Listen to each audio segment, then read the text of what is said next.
Russia has voiced a protest to the U.S. command after its guided missile cruiser hindered the passage of the Admiral Vinogradov anti-submarine destroyer some 50 meters in front of it, forcing the vessel to perform a dangerous maneuver, the Pacific Fleet's press service told reporters on Friday.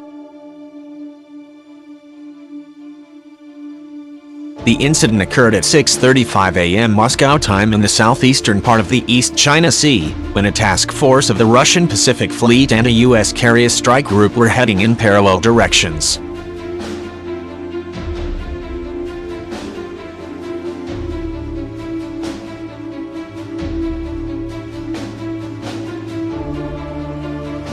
The US cruiser Chancellorsville suddenly changed its course and crossed the Admiral Vinogradov destroyer's course some 50 meters away from the ship.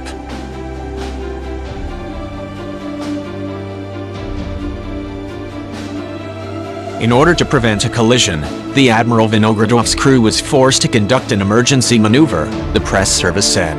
The Pacific Fleet voiced a protest to the U.S. vessel's command, stressing that such steps are unacceptable.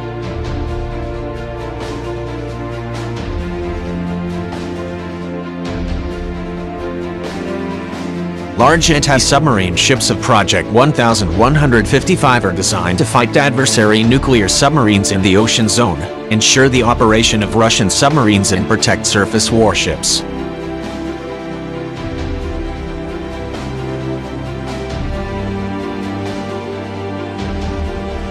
The Admiral Vinogradov destroyer and the Chancellorsville cruiser have a full displacement of 7,500 tons and 9,800 tons, respectively.